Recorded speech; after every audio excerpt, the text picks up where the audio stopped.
हरि श्री गणेशाय नमः। श्रीमंगले मूर्तये नमः। श्री सरस्वत्यै नमः।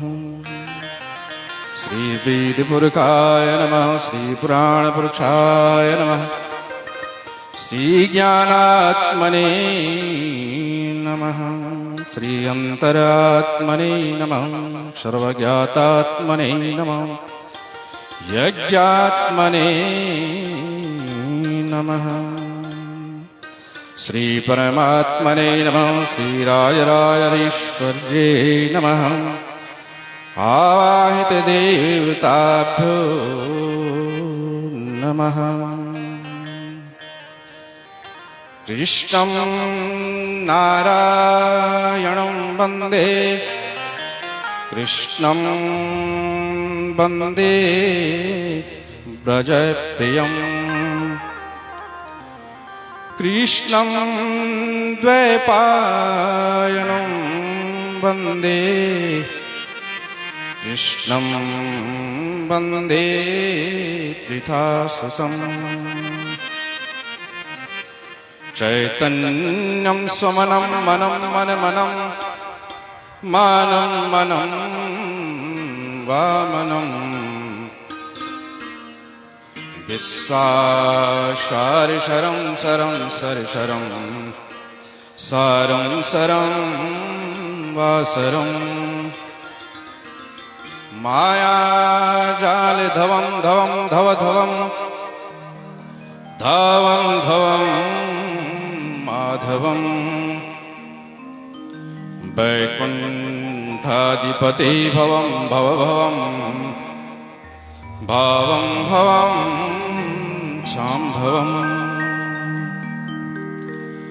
गुरुर्ब्रह्मा गुरुर्विष्णुः गुरुर्देवो महेश्वरः।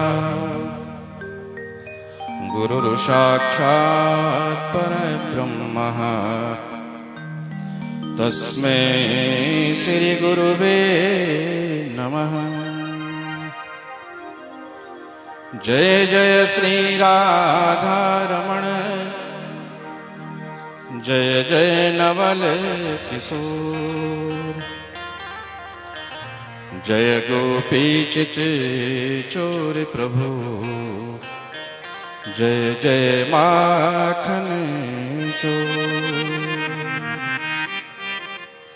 राधा मेरी मात है। पिता मेरे घनश्याम। इन दोनों के चरणन में मेरा कोटि कोटि प्रणाम। आए हैं तो बैठिए ले लो दो घड़ी हरि का नाम। इस व्यास पीठ से इस दास का सबको बारंबार प्रणाम। सबको सीताराम।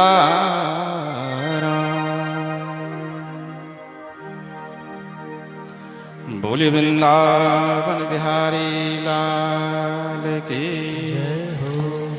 राधा रानी सरकार की जय हो। श्रीमद् भागवत महापुराण की जय हो। कोटीश्वर भगवान की जय हो। वेद व्यासी महाराज की जय हो।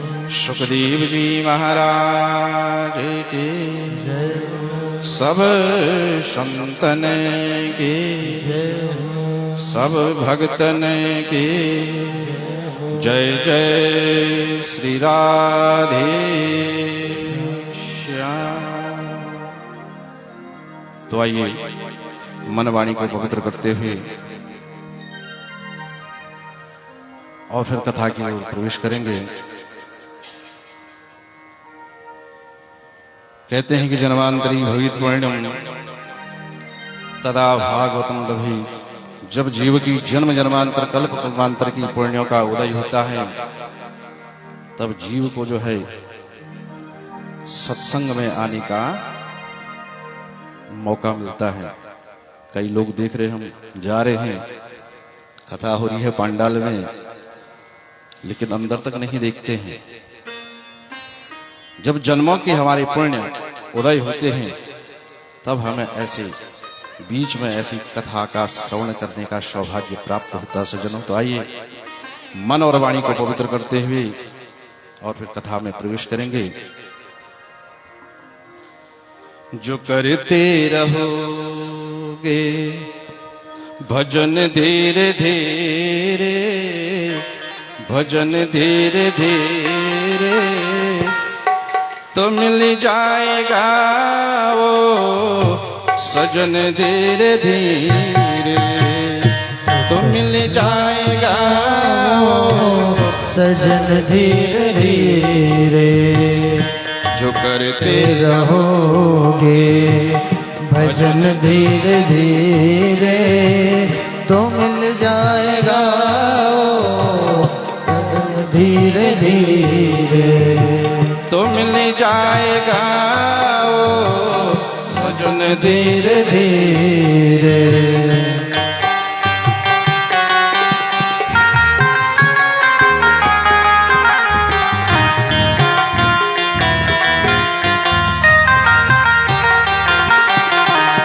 जय जय श्री राधे।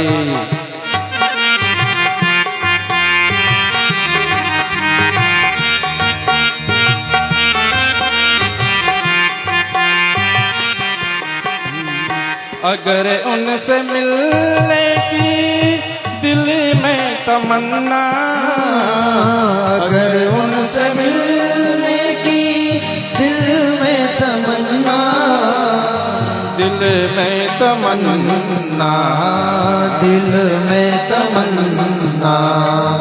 अगर उनसे मिलने की दिल में तमन्ना, अगर उनसे मिलने की दिल में तमन्ना, करो शुद्धि अंतर करण धीरे धीरे, हो करो शुद्ध अंत करण धीरे धीरे। जो करते रहोगे भजन धीरे धीरे, जो करते रहोगे भजन धीरे धीरे तो मिल जाएगा वो सजन धीरे धीरे, तो मिल जाएगा वो सजन धीरे धीरे। जय जय। थोड़ा तालियों का साथ जरूर देना।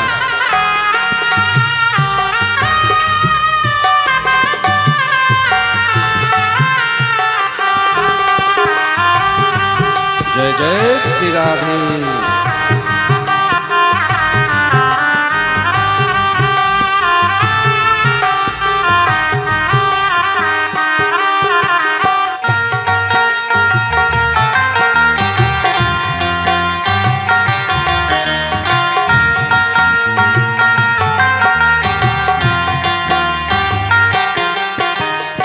कोई काम दुनिया में मुश्किल नहीं है, कोई काम दुनिया में मुश्किल नहीं है, कोई काम दुनिया में मुश्किल नहीं है, कोई काम दुनिया में मुश्किल नहीं है, मुश्किल नहीं है, मुश्किल नहीं है। कोई काम दुनिया में मुश्किल नहीं है, कोई काम दुनिया में मुश्किल नहीं है। जो करते रहोगे जतन धीरे धीरे। हाँ जो करते रहोगे जतन धीरे धीरे। जो करते रहोगे जतन धीरे धीरे। हाँ जो करते रहोगे जतन धीरे धीरे। जय श्री राधे।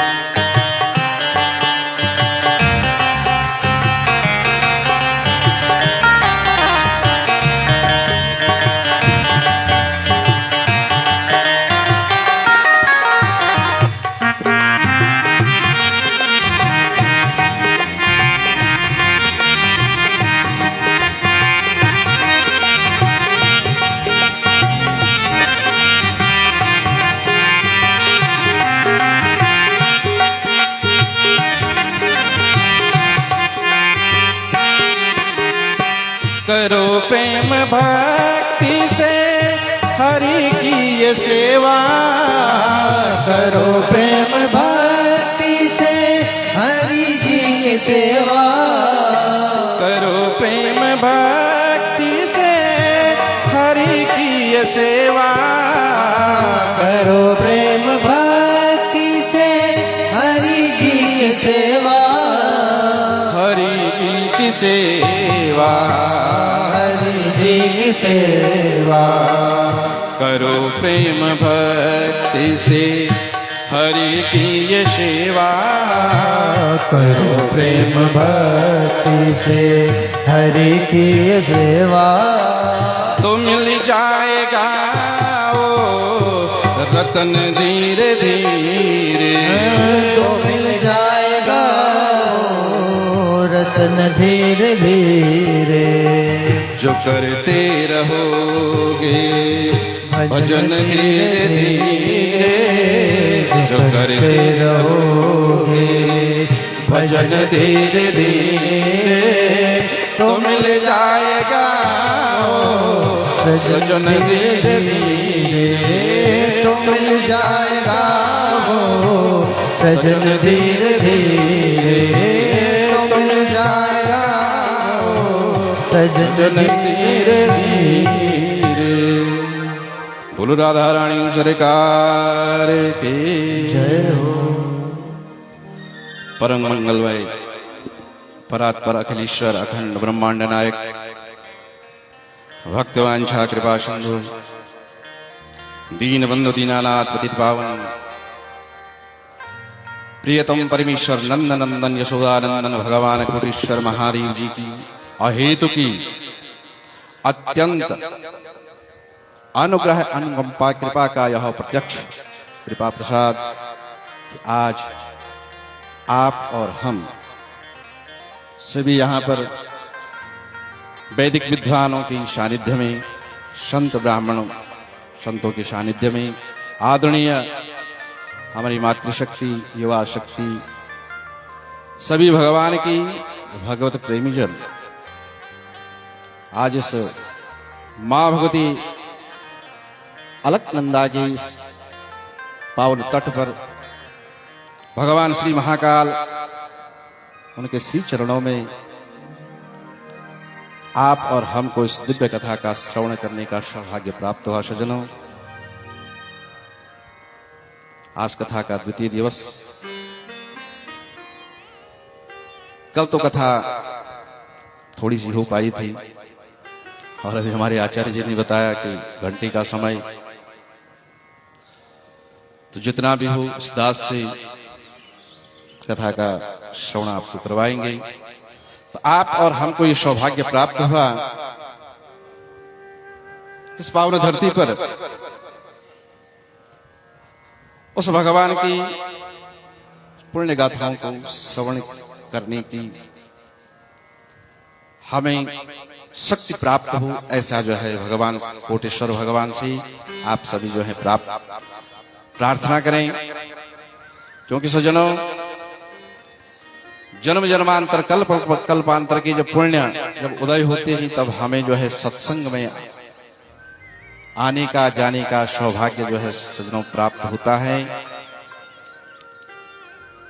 इस श्रीमद् भागवत क्या है? ये ग्रंथ है क्या। इस ग्रंथ में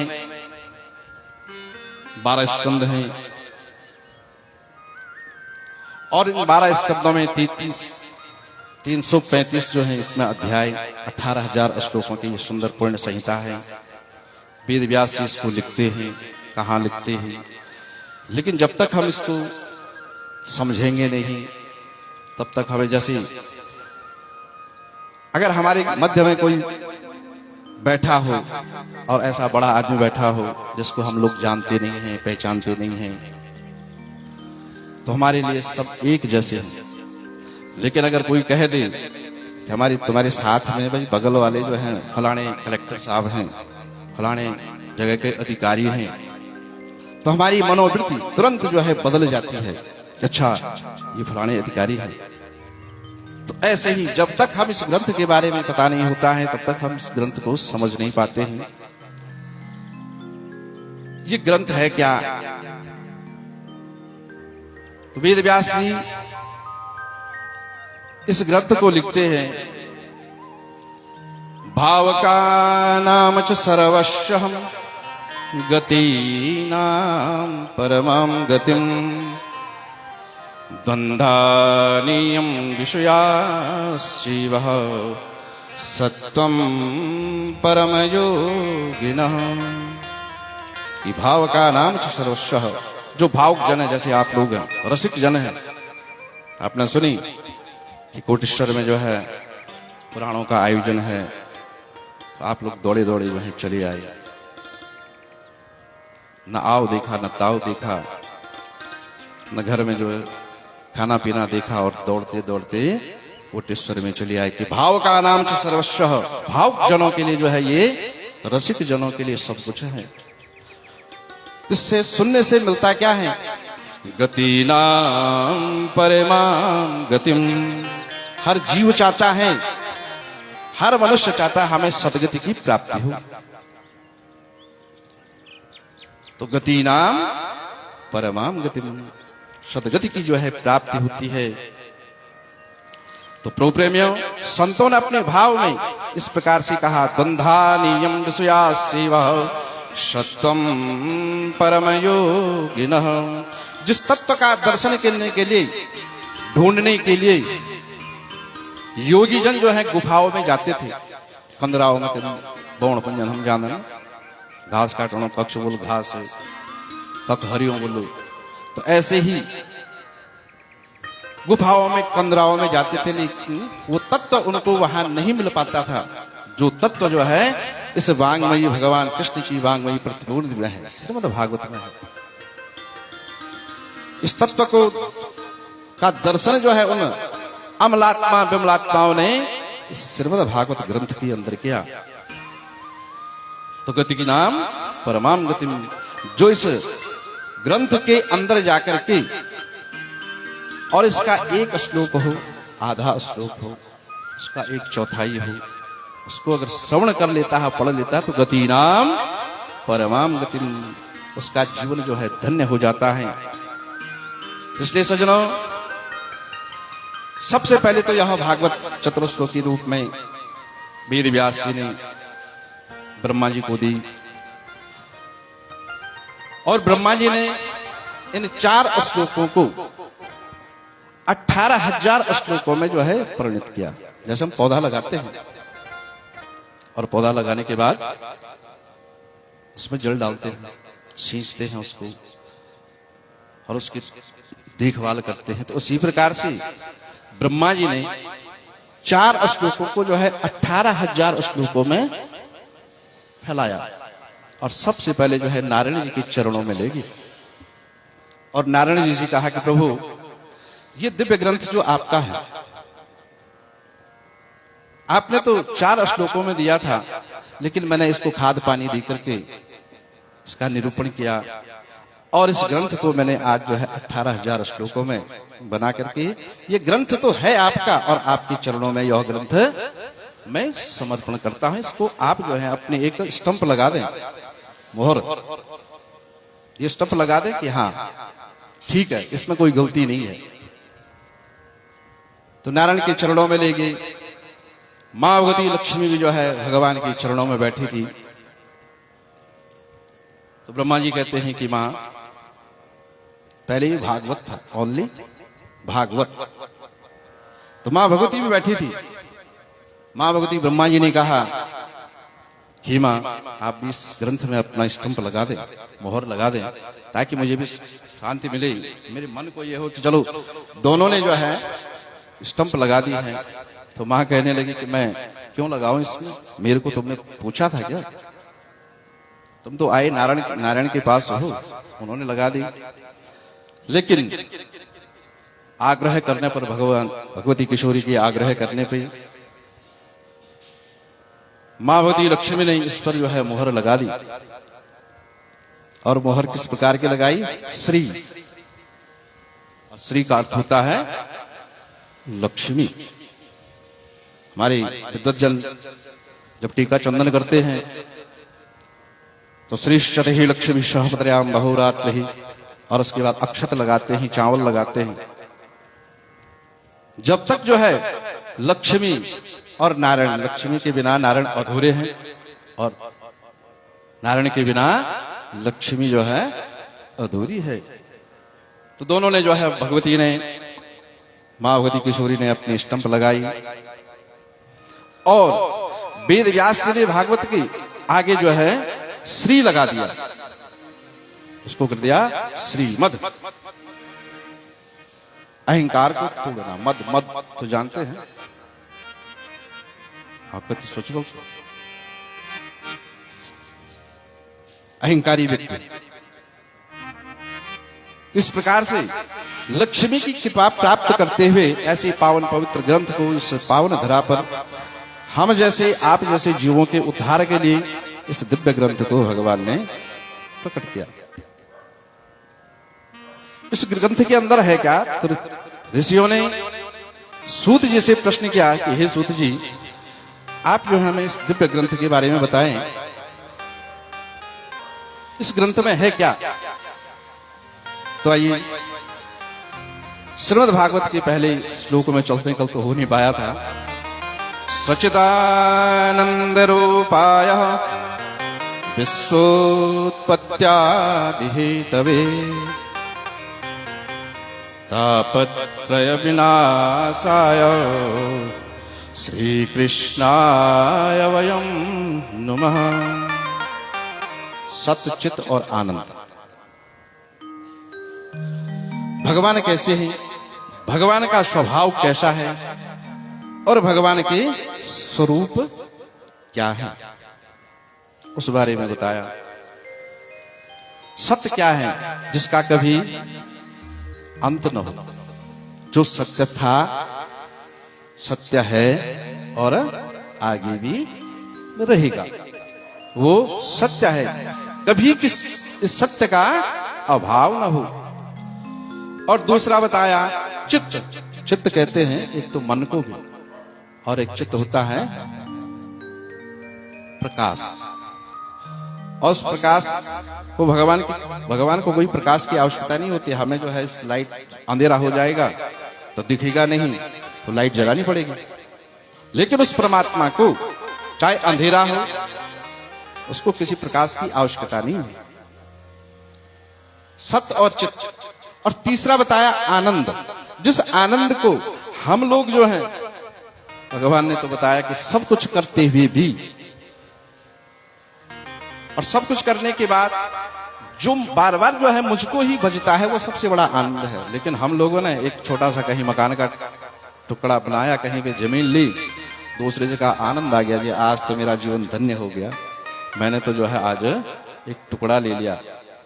और उसके बाद उसमें मकान बनाया तो फिर और आनंद आ गया जी, आज मकान भी बन गया। लेकिन सज्जनों, ये आनंद नहीं, ये क्षणिक आनंद है। ये आनंद जो है क्षणिक है। भगवान कहते हैं हरि चरणों से जिसका संबंध है, उसको हर घड़ी आनंद है। हरि चरणों से जिसका संबंध है, उसको हर घड़ी आनंद ही आनंद है। जय हो हरि चरणों से जिसका संबंध है, उसको हर घड़ी आनंद ही आनंद है। उसको हर घड़ी आनंद ही आनंद है। उसको हर घड़ी हरि चरणों से सब कुछ होने के बावजूद भी, भजन तो लंबा है, समय उतना नहीं होगा क्योंकि समय के अनुसार ही चलना है ना। भजन तो लंबा है लेकिन समय थोड़ा, इसलिए हरि चरणों से जिसका संबंध है, जिसने अपना सब कुछ होते हुए भी गोरु बछड़ू भी देखे ना, घास निहार भी देखी, अत्ते के बावजूद भी जो है कैसे ज्ञात कथा सुन जानता, सुबेरे काटी कुटी दे दे घास और आज बगल बोलने आई बोलो तो बोले दीदी बोली जरा सा मेरे गोरु बछड़ू में घास डाल दे, और बोला तो जाए तो बोला मत, लेकिन मैं आज जाने कथा सुन। तो ये है आनंद, भगवान की चरणों की गाथाओं को श्रवण करना।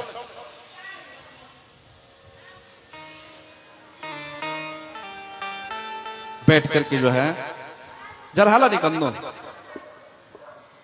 हाला निकल जरा, हाला ना आराम आराम पर जना।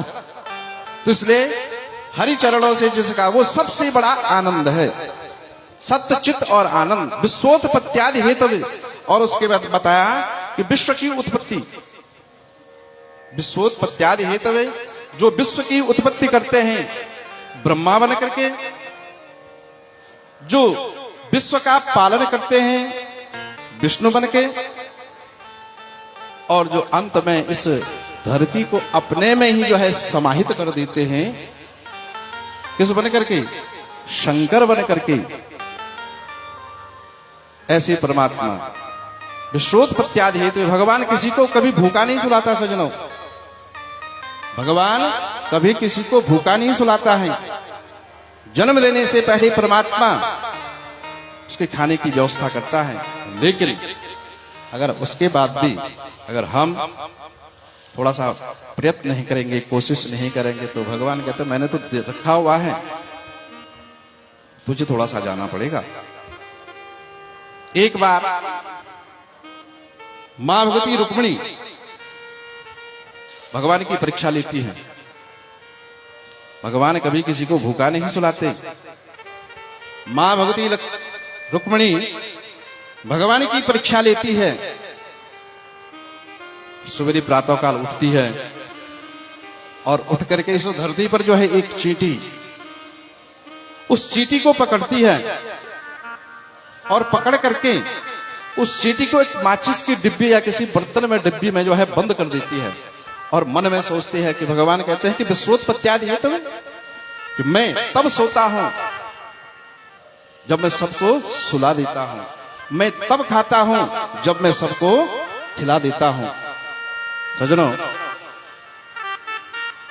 ध्यान से श्रवण करना, उस डिब्बी में उस रेंगती हुई जो है एक कीड़ी को जो है वह बंद कर देती है, और भगवान को स्वर्ण की थाल में जो है 56 प्रकार के व्यंजन लेके आती है मां भगवती रुक्मिणी। जैसे ही मां भगवती रुक्मिणी उस डिब्बी में उस चींटी को बंद करती है, तो उसके माथे पर जो है तिलक लगा होता है, और उस तिलक पे जो है चावल का दाना लगा होता है, और वह चावल का दाना जब डिब्बी बंद करती है तो वह चावल का दाना उस डिब्बी में गिर जाता है, और वह चींटी उस चावल के दाने को जो है खाती रहती है मुंह में। मां भगवती भगवान नारायण के चरणों में आती है और 56 प्रकार के भोग स्वर्ण की थाल में देती है, और भगवान जैसे ही भोजन करने लगते हैं तो मां भगवती रुक्मिणी हंसती है।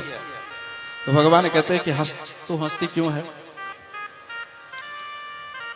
तेरे हंसने में कोई राज है, बता दे। मां भगवती कहती है हे प्रभु, आप तो कहते हैं कि विश्वोत्पत्त्यादि हेतु कि मैं तब सोता हूं तब खाता हूं जब पहले किसी को खिला देता हूं, लेकिन आप झूठ बोलते हो। क्या आप झूठ बोलते हो? मैंने आज आपको देख लिया है। बोला क्या? बोला मैंने, आपने भोजन कर लिया क्या आपने सबको खिला दिया? बोला हाँ सबको खिला दिया। बोला नहीं। डिब्बी लेके आती है, हाथ में रखती है और कहती है कि प्रभु इसके अंदर जो है एक चींटी है और आपने तो भोजन कर लिया, लेकिन ये चींटी अभी तक भूखी है। और आप कहते हैं कि मैं सबको खिलाने के बाद, सबको सुलाने के बाद सोता हूं।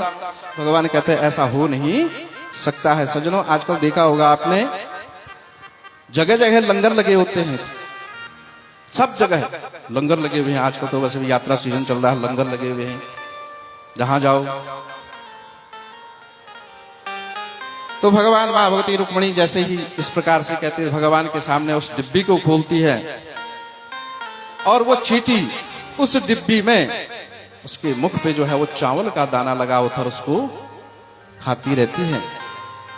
रुक्मिणी देख करके हैरान हो जाती है। बोला मैंने तो खाली जो है इस डिब्बी में कुछ था ही नहीं, लेकिन वो देख।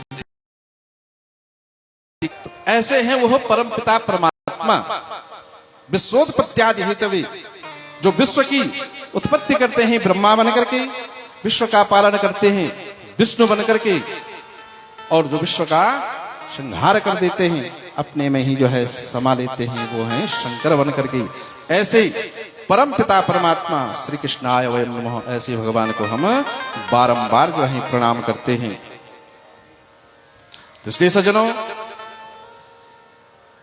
संसार में तो हर जीव दुखी है। कोई तन दुखे, कोई मन दुखे, कोई धन बिने रहते उदास। कोई तन से दुखी है, शरीर से पीड़ा से। कोई जिसके पास धन नहीं है, उस धन के अभाव से वह दुखी है। तो एक बार भगवान पहले श्लोक में भगवान शिष्टानंद की स्तुति की गई, दूसरे श्लोक में सुखदेव जी महाराज की वंदना की गई, जो अपने हृदय रूपी पटल में भगवान को बिठा करके रखते हैं। सज्जनों, भगवान उसकी पल पल जो है रक्षा करते हैं। दूसरे श्लोक में भगवान कहते हैं, यम प्रवजन्तमनुपेतमपेत कृत्यम द्वैपायनो विरहकातरे आजुहावा पुत्रेति तन्मयतया तरवो विनोदो स्तम सर्वभूत हृदयं मुनिमा नतोस्मि। जिन सुखदेव जी का यज्ञोपवीत संस्कार भी नहीं हुआ था, जन्म लेते ही जो है जंगल की ओर चले गई। पिताजी पुकारते रहे कि बेटा रुक जा रुक जा, लेकिन रुके नहीं और जंगल की ओर जो है चले गई। तो ऐसे ही बड़े ही सुंदर सुखदेव जी की जो है वंदना की गई। नैमिषारण्य क्षेत्र में, नैमिषारण्य क्षेत्र है क्या? नैमिषारण्य। एक बार सभी देवताओं और ऋषियों ने ब्रह्मा जी से प्रश्न किया कि प्रभु आप हमें कोई ऐसा दिव्य स्थान बताएं कि जिससे हम जो है जहां कथा का श्रवण कर पाए। तो ब्रह्मा जी ने जो है अपने मन से जो है एक चक्र चलाया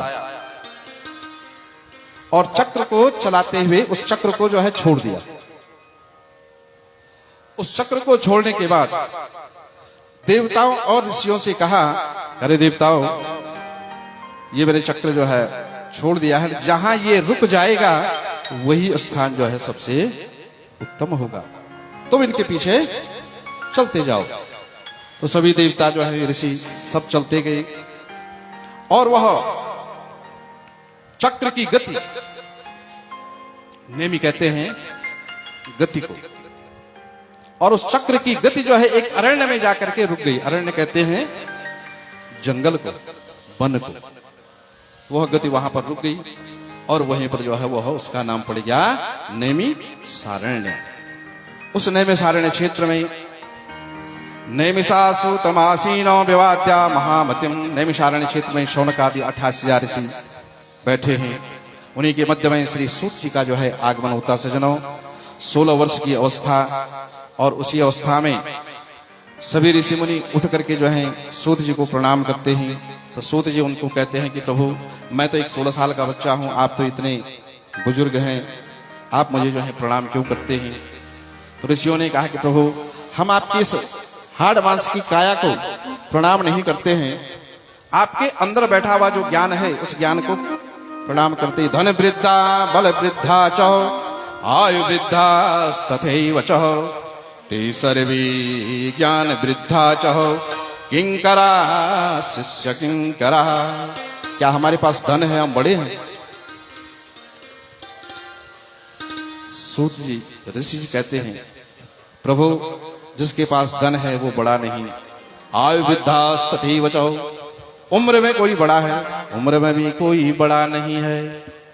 ते सर्वे ज्ञान वृद्धा चहो, तो बड़ा कौन है इन सब में? ते सर्वे ज्ञान वृद्धा चहो, जिसके पास ज्ञान है। किंकरा शिष्य किंकरा। इसलिए सूत जी आपके पास तो जो है वह ज्ञान है, जिस ज्ञान से आप हमारे अंदर जो है जो अंधकार है उस अंधकार को आप दूर कर सकते हैं। आप अपनी ज्ञानता से हमारे अंदर छिपे हुए उस अज्ञानता को दूर करें। ऐसा जो है उन ऋषियों ने सूत जी से कहा, अज्ञानध्वांत विध्वंस कोटि सूर्य सम प्रभव। करोड़ों सूर्य के समान सौनक आदि ऋषि इस प्रकार से कहते हैं। तो सूत जी हम जानना चाहते हैं कि भक्ति ज्ञान और वैराग्य कैसे बढ़ता है। सज्जनों आजकल भक्ति तो है, ये भक्ति तो है, लेकिन ज्ञान और वैराग्य जो है खत्म हो गया। भक्ति तो है लेकिन ज्ञान वैराग्य खत्म हो गया है। अभी आप लोग कथा सुनेंगे, अभी व्यास जी ने आपको प्रश्न किया था, 3 बातें बताई थी लेकिन भूल गए। उसी समय पूछा और 2 मिनट के बाद आपको पूछा, कोई उत्तर नहीं। ज्ञान और वैराग्य, लेकिन जब भक्ति के बिना ज्ञान और वैराग्य अंधी है। ये आंखें है ना, ये आंखें जब देखते हैं तब हम रास्ता चलते हैं, और आंखें न रही इसलिए सब कुछ होते हुए भी सूत जी इस प्रकार से कहते हैं, हे ऋषियों, चिंतामणि लोक सुखम सुरद्रा स्वर्ग संपदाम प्रेक्षति गुरु प्रीतो वैकुंठो योगी दुर्लभ। ऋषि कहते हैं कि प्रभु एक चिंतामणि है और एक कल्प वृक्ष है। सुना है चिंतामणि के नीचे बैठ करके जो चिंतन करेंगे सब कुछ मिल जाएगा। स्वर्ग की संपदा भी हो वो भी मिल जाएगी, लेकिन प्रभु हमें न तो उस चिंतामणि में कुछ दिखता है और न उस कल्प वृक्ष में हमें कुछ दिखता है। हमें तो आपके अंदर बैठा हुआ जो ज्ञान है उसी के अंदर सब कुछ दिखता है। इस प्रकार से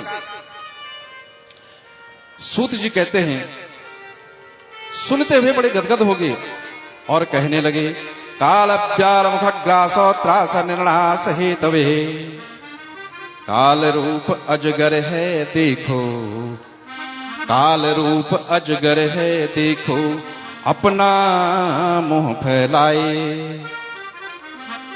एक अजगर है, हम सभी लोग उसके मुंह में बैठे हैं, न जाने कब जो है बंद कर दे और कब गोविंदाय नमो नमः।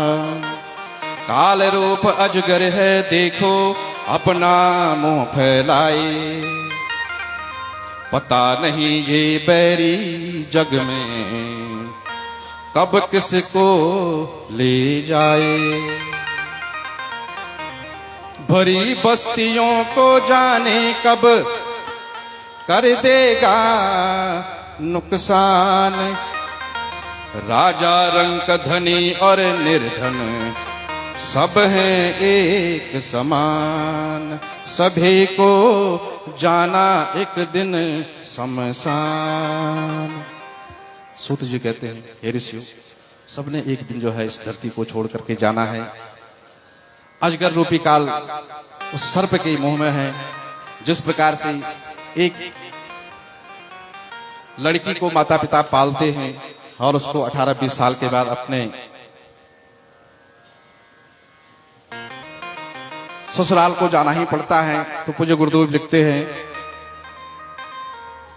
एक छोटा सा भजन है, तो क्या है, इस संसार को छोड़ करके एक दिन सबको जाना है सज्जनों, कोई इस संसार में नहीं रहता है। अरे बुरो लागे चाहे नो नो जी, नो नो जी, एक दिन गोनो हो नो जी, बुरे लागे चाहे नो नो जी, नो नो जी, एक नो जी, एक दिन गोनो हो नो जी, एक दिन गोनो जी। गोनो कहते हैं अच्छे को, गोनो कहते हैं अच्छे को। बुरो लगे चाहे नो नो जी, नो नो जी, एक दिन गोनो हो नो जी, बुरो लगे चाहे नो नो जी, नो नो जी, एक दिन गो नो जी, एक दिन गोनो हो नो जी, एक दिन गो नो जी। आए रे बहुआ लौटत नैया, आए रे बहुआ लौटत गैया, लौटत नैया रे लौटत नैया, लौटत गैया रे लौटत गैया, चाहे तोल दो सोनो जी, चाहे तोल दो सोनो जी, एक दिन गोनो होनो जी, एक दिन गो नो जी, बुरो लगे चाहे नो नो जी, नो नो जी, एक दिन गोनो होनो जी, एक दिन गो नो जी।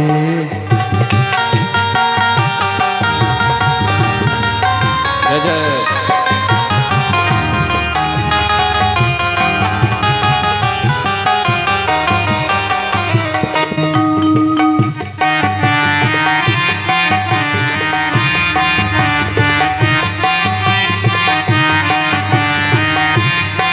राधे सखी सहेली सब रह जाइए, सखी सहेली सब रह जाइए, सब रह जाइए रे सब रह जाइए, सब रह जाइए रे सब रह जाइए।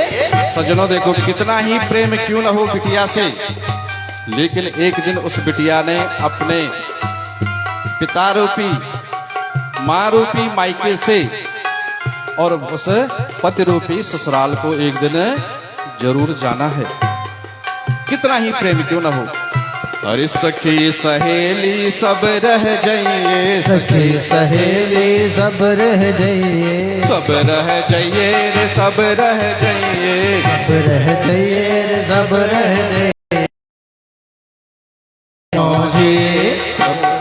रोनो जी रोनो जी, एक दिन गोनो होनो जी, एक दिन गोनो जी, बुरो लगे चाहे नो नो जी, नो नो जी, एक दिन गोनो होनो जी।